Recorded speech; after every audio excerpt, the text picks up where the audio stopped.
Good evening, welcome to ITV News. This is Monday night's calendar. Yes, good evening. Here are tonight's main stories. Specialist teams are called in to search for a missing Harrogate woman, as police say they're growing increasingly concerned for her safety. Because we've found items of hers, we believe that she's certainly been here, and that's why we're focusing the teams in this area. We're very concerned because it is certainly out of character for Sophie to be away from home this long. An insult to his memory. The widow of a paramedic who died from COVID says that after the latest Partygate scandal, Boris Johnson's resignation honours must be revoked. I was sickened, absolutely sickened.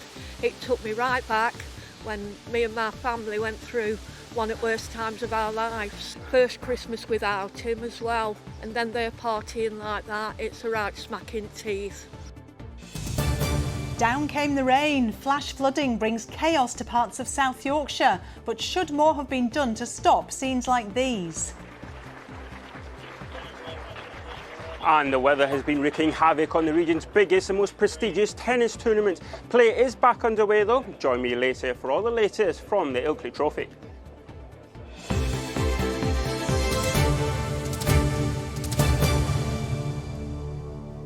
Hello, very good evening to you. We start with some developing news, and in the last couple of hours, police search and rescue crews have been scouring woodland and the River Nid near Harrogate 2 days after launching an urgent missing persons appeal. It comes after 22-year-old Sophie Lambert disappeared from her home in the Starbeck area of the town on Friday evening. Police say a member of the public found items including her phone, bank card and clothing on Saturday, prompting a huge search operation involving underwater rescue officers to the Nid Gorge area this afternoon. Well, Jonathan Brown's there for us now. So, Jonathan, how concerned are police for Sophie's welfare? Well, they're extremely concerned, and when you look behind me you can see why. We've got thick undergrowth here, and if you look beyond that tree line it's extremely steep and hilly. Of course, over the last few days it's also been extremely hot. Now we're in the Nid Gorge area, as you've said. It's a vast area. It covers about 100 acres or more in this part of the world, which is why police have come out in their numbers. So we've got police search units. There's one over there right now actually preparing their routes for this evening. We've also had mountain rescue teams and underwater divers, which really shows the level of concern here. Now the person they're searching for is 22-year-old Sophie Rebecca Lambert. She was reported missing from her home in the Starbeck area of Harrogate at about 10 on Friday evening. She was last seen by her family about 3 hours prior to that. Now today police have revealed that on Saturday morning a member of the public found items that were hers, including her phone, her bank card and some items of clothing, which is why this search is intensified. And I'm joined now by Inspector Graham Waller, who's leading this search. First of all, Graham, thanks for talking to me. Thank you. Tell me about the scale of this search and the challenges in this environment. This is a large scale search. Obviously we've got a lot of resources of our own involved. The operational support unit have been assisting us, which is search trained officers. We've had air support, drones, mountain rescue and water search as well. You talk about the water search covering the River Nid. Does that suggest that there is some concerns that she may have come to some harm? It's a possible line of inquiry. The items of Sophie's that were found were very close to the side of the River Nid, so by the fact we're searching this area, the river is very much part of it. Okay, and what's your message to the public this evening? The message to the public to help us is just to be vigilant, keep an eye out for Sophie. Hopefully she's fit and well somewhere. There is up-to-date images of her on the North Yorkshire Police website and on our social media. If they get a possible sighting over, give us a ring on 101.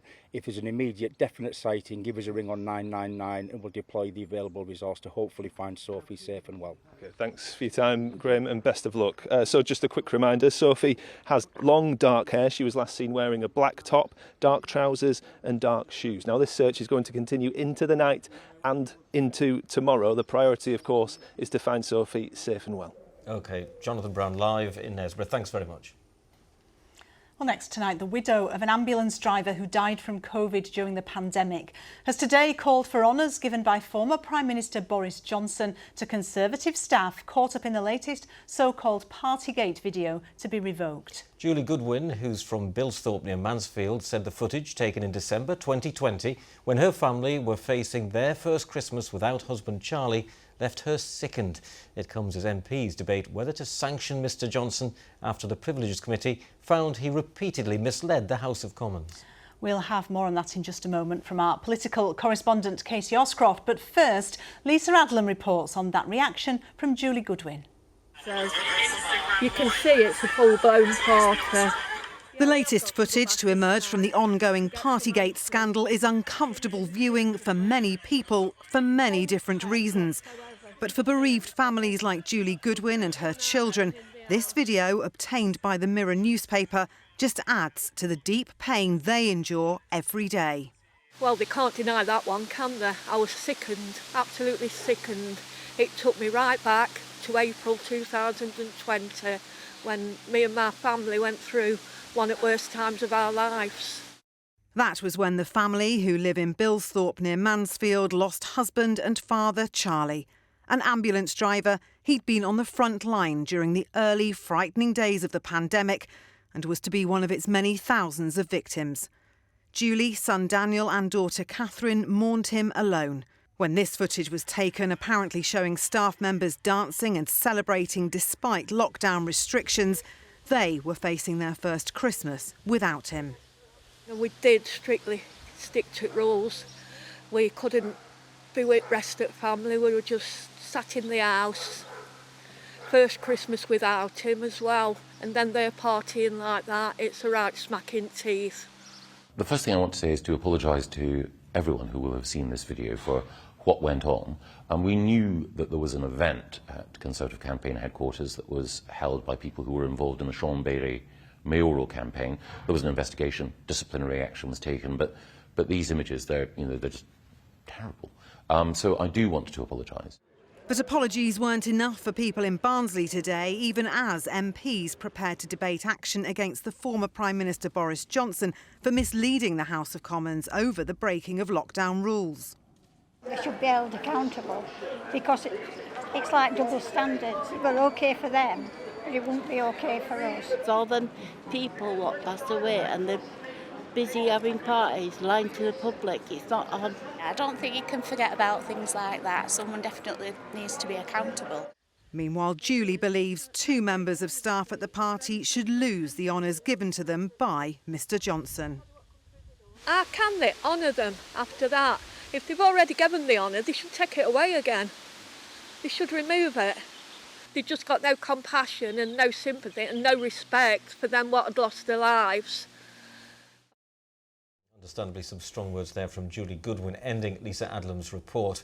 Well, this is the scene in the Commons chamber right now as MPs debate those findings from the Privileges Committee that Boris Johnson repeatedly misled the House over the so-called Partygate debacle. Well, let's get more on this story from our political correspondent, Katie Oscroft. Katie, what impact, if any, will today's debate have? Well, Sally, Boris Johnson knew this damning report on him flouting his own lockdown rules was coming, so he resigned as an MP and somewhat took the sting out of this debate, but it has enabled MPs to talk about the honours he bestowed and the whole system, and that's what Julie Goodwin wanted putting under scrutiny. A few minutes ago we heard the Labour MP for Huddersfield, Barry Shearman, say that we need to learn lessons from this honours resignation list. We've heard Mrs Goodwin say she's calling for Boris Johnson's honours list to be revoked. Is that likely to happen? Well, probably not. It's unlikely, but there is pressure on at least to make some changes. One Conservative Yorkshire MP said to me before he went into the debate that no one who appeared in that Partygate video, you saw that in Lisa's report, should be on anybody's honours list. It is not fair for anybody that has seen that video, that had difficult circumstances throughout the COVID period, to be watching that and then to see those individuals get recognised. And I think that is completely unfair. Now, Robbie Moore is in that debate. He supports the Privileges Committee. Someone who isn't, because he's in the House of Lords, a former Sheffield Council leader, now Lord Scriven. He went one step further and he wants wholesale changes to the whole system. I don't think that former Prime Minister should have an automatic right to be able to make a particular honour.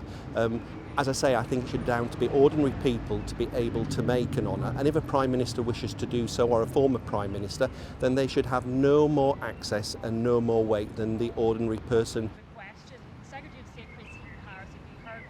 And of course, ordinary people like Julie Goodwin are watching all of this debate from home and remembering just how COVID and lockdowns affected their lives at the time.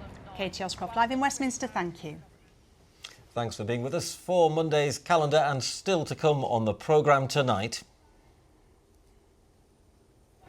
Play is still underway here at the Ilkley Trophy and the sun is shining. Join me later for the look back at the day's play.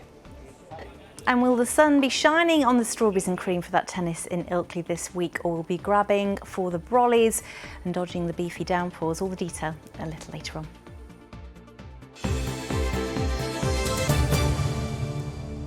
But first to the flash floods across South Yorkshire yesterday, which closed an A&E waiting room, cracked roads and prompted a dramatic rescue as a car sunk under a bridge. Yes, more than half a month's rain fell in just 1 hour in Sheffield last night, leaving residents and businesses demanding that action is taken to stop it happening again. Helen Steele reports.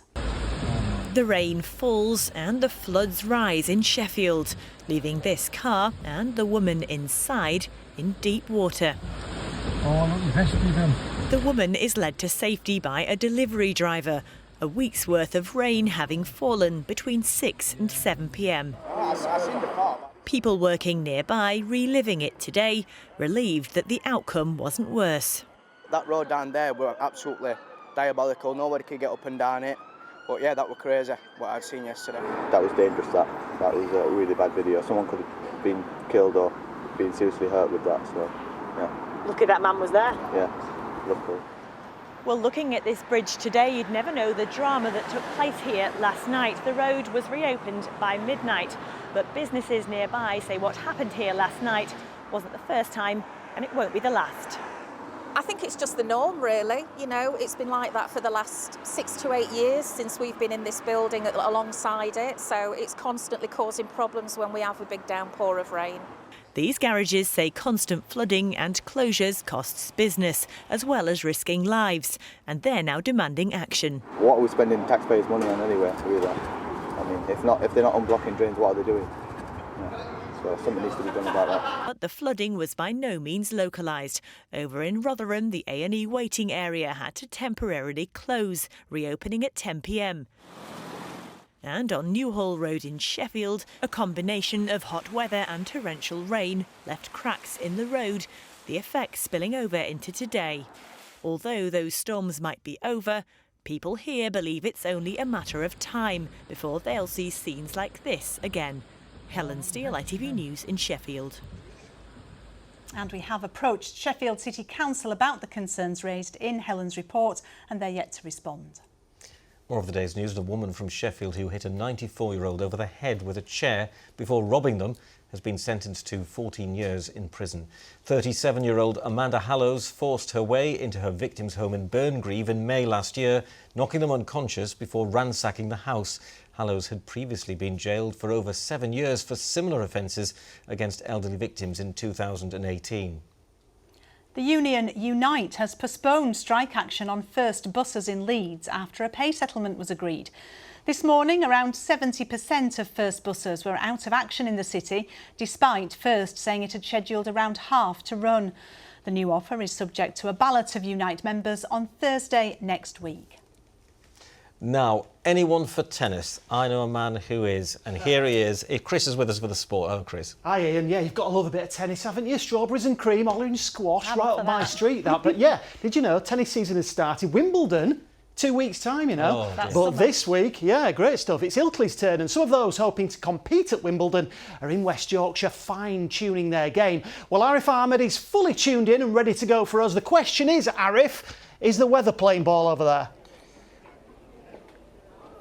Well, it is now, Chris, but it hasn't been all day. It's glorious sunshine right now, but that's not been the case throughout this afternoon. The play was suspended for around 4 hours this afternoon after a torrential downpour, much to the frustration of the players and spectators. But there was a good crowd here this morning for the first day of the Ilkley Trophy. British sunshine for Britain's archetypal summer sport. It was a glorious first morning at the Ilkley Trophy, and the players served up plenty for the spectators to praise. We live locally, and to have it on your doorstep is absolutely fantastic. Have you enjoyed it so far? Brilliant. Yeah, I come down to Ilkley Tennis a lot because I play here, so I'm here to support all our Ilkley Tennis Club and the fantastic tournament they're putting on. It's great to see some top-class tennis players and so close to home. Top-class players up and coming as well. It's brilliant. With Wimbledon just a fortnight away, some of the game's biggest names have descended on West Yorkshire. 3, 2, 1, here we go, it says. In the women's draw, reigning champion Delma Galfi has returned to defend her singles title. It's amazing to be back, and everyone is really welcoming, and it's really a nice feeling to be here again and try to defend my title. What is it about Ilkley that made you want to come back? Yeah, well, obviously the great memories and the people are really nice. The atmosphere of the court and just everything around us is green, and I just love the countryside anyways. The 7th edition of the Ilkley Trophy is the biggest yet. Bigger grandstands will hold bigger crowds, with over 10,000 expected through the gates this week. Now it's really set in people's diaries year on year, and it's growing, and I'd hope that we can continue that sort of elevation of the tournament, not just in terms of spectator numbers, but obviously what we provide, and obviously getting people from around our whole community into this tournament, which is one of our ambitions. Dark clouds eventually rolled in this afternoon, with play being suspended due to heavy rain. Well, play got back underway just after 4 o'clock. There was another short break due to another rain delay. But on centre court now is Yorkshireman Johannes Munday, fresh from winning the doubles in Nottingham, and hopefully he can bring that form here to West Yorkshire and Ilkley and have another great week. Arif, thanks for joining us tonight. Enjoy the rest of your evening. Glorious weather there in Ilkley, isn't it? It looks great, doesn't it? Now, I think you've got some breaking news for us, Chris. Yeah, I've just been handed some news now. This is a surprising one, actually, that Darren Moore, the Sheffield Wednesday manager, has left the club. Now, Moore joined the Owls in March 2021, and the owner, Dave Fonchanzeri, has told Sheffield Wednesday, their website, that both parties believe that now is the right time we go our separate ways. Now, this is a real shock, of course. Sheffield Wednesday, under Darren Moore, won promotion back to the Championship last month, and he has now left the club. A developing story, and we'll have more on our late bulletin later on. Now, we could have an all-Yorkshire final in the Women's Rugby League Challenge Cup after Leeds and York were separated in yesterday's semi-finals draw. The Rhinos thrashed Lee in their quarter-final tie by 54 points to 0. They'll now play Wigan at Headingley on Sunday the 23rd of July, whereas the day before, York will play St Helens in their last 4 tie after they also won 54-0 against Cardiff yesterday. Really pleased. We've had a couple of weeks off. We haven't played, and the girls have had some time off, and sometimes it takes a bit of time to get back into the swing of it, but no, they've definitely carried on where they left off, so I was really impressed with them today. The girls know it's a massive incentive to get to Wembley, and when we started our campaign we said the road to Wembley starts now, but in terms of that's about it. We've got to do a job week in, week out to get that opportunity, so until we've won a semi-final we won't be talking about it too much. Well, sadly, the Wembley dream is over for any of our men's teams in the Challenge Cup. Championship side York were our last remaining hope, but despite this incredible try, AJ Towse with the spectacular offload and Miles Harrison showing neat handling skills, the Knights were beaten by Super League form side Lee. I'm very pleased that we had a team performance that we can be proud of, and we showed that we can compete even though we're a semi-professional side up against a full-time operation there in good form, and I think we could take a lot of positives from today, not just on the field but also off the field as well. Now the ITV evening news continues at 6:30. Here's a look at what's happening with Mary Nightingale. Coming up on the programme, the Prime Minister's under pressure to say whether he thinks Boris Johnson should be punished for lying to Parliament. MPs are tonight debating the damning report that found the former MP misled the Commons over Partygate. But will Rishi Sunak be there to vote or not? Also tonight, a new high for 2-year fixed-rate mortgages as fears grow over another potential interest rate rise. And why some pints in the pub are becoming weaker. Do join me for those stories and more at 6:30.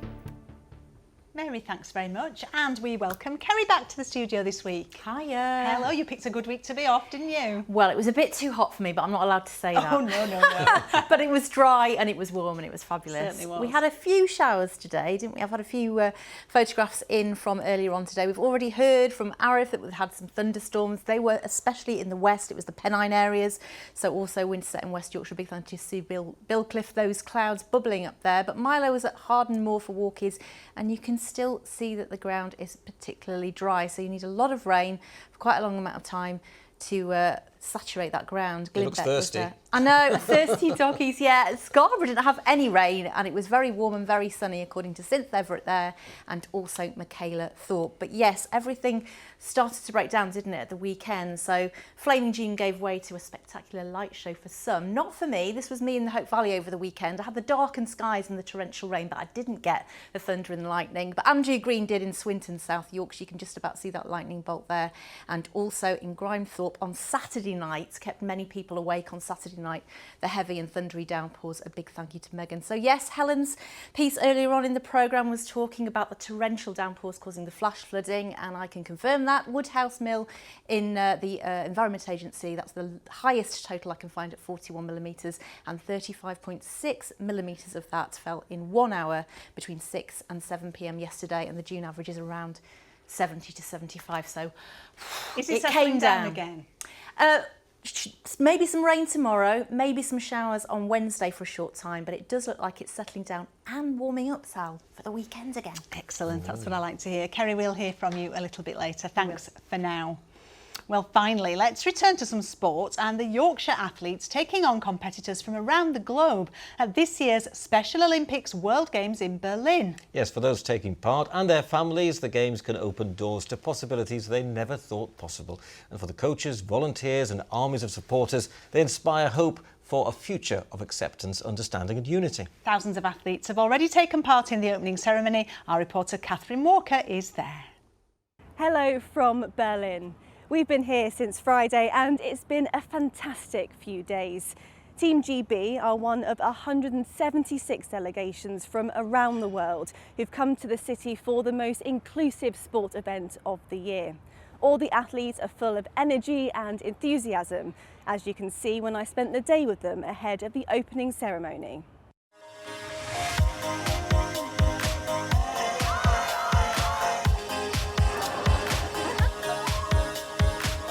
They may be separated by their kits, but their smiles are universal. Berlin is brimming with energy as the city hosts the biggest sporting event in the world this year. Feeling so excited. It's so amazing just to be in Berlin right now. I'm representing Great Britain. It's amazing feeling to witness. It's so much fun. No words can explain how I'm feeling right now. It's amazing. Around 7,000 athletes are taking part in the Games this week, including swimmer Will from Tadcaster. My family's at home. I do it for them because I love my family. I love competitions. I'm really excited. Let's go GB, let's go! For everyone in Team Special Olympics GB, it's the trip of a lifetime. And their coaches have seen firsthand how hard they've been training. It's amazing to see them ready in their peak fitness, ready to kind of compete. And what's been lovely as well is just seeing them mingling with athletes from all around the world with all a common goal to kind of come together and to celebrate inclusion in sport. And those celebrations kicked off on Saturday. Special Olympics, Vereinigtes Königreich Großbritannien. Hockey player Rob from Wakefield was given the honour of being a water bearer, using a teapot filled up from a pond at Buckingham Palace. It's a moment he'll never forget. Well, I've always dreamed to be in the Olympics since a young age, since the age of 8, since the London 2012 Olympic Games. Oh, I'm going to fess up now, I cried. It was seeing him and walking up with him to be the water bearer was absolutely incredible. So yeah, I'm really, really proud of him. They've only been here for a few days, but the athletes and coaches already have some incredible memories.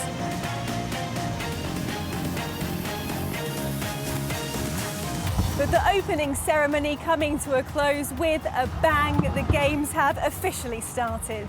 And everyone here in Berlin can't wait to get going. Yeah, good luck to everybody taking part. Well, now let's see what the weather has in store for us. Kerry's back with her full forecast. Good visibility on the horizon.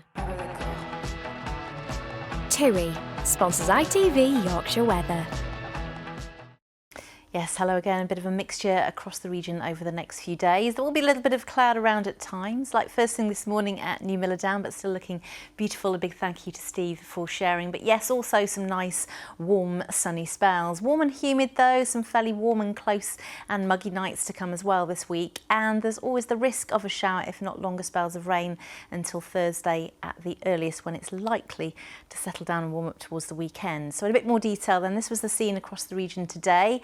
Mostly sunny to start, but that line of showers developing to northern and western parts of Yorkshire during the afternoon, giving a few heavy downpours, but moving through quite quickly. And still the risk of a few over the next hour or so, but generally speaking, easing off. And then overnight tonight, a mostly dry and quiet night, but yes, another warm and muggy one with light winds, and then some higher clouds starting to develop from the southwest as we head towards dawn. Big thank you to Brian for this shot after the rain in Hatfield, South Yorkshire, 4:35 and 9:41 ISN times as we head into Tuesday. So it could actually be a dry start first thing tomorrow, but quite quickly cloud bills and a messy area of showery rain pushing north and then spiralling westwards into the afternoon. So there could be some heavy pulses during the morning, maybe some sunny spells into the afternoon, but that in turn will kick off one or two heavy showers before easing towards the evening. And temperature-wise, still a good 2 to 4 degrees above what we'd expect for the time of year. As we head into Wednesday, some warm sunny spells once more, some cloud developing, 1 or 2 showers, but hopefully well scattered, and then starting to dry up as we head towards the weekend. So by Saturday, could be looking at the high 20s, some uncomfortable nights and mostly dry. TUI sponsors ITV Yorkshire Weather.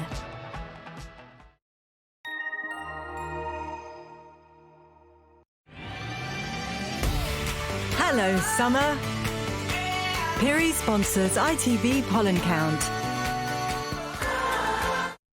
Yes, we're hurtling towards the longest day. The sun is strong and the days are long. And although those showers will temporarily dampen down the pollen counts, it's high to very high for the rest of this week. There you go, that's your forecast. And just watch out for the downpours tomorrow morning during rush hour. Longest day of the year approaching on Wednesday, so Yes. good to see that the sunshine's coming back. Definitely. That's all for now. I'll be back with our late news and we'll see you tomorrow night at 6. A very good evening. Good night.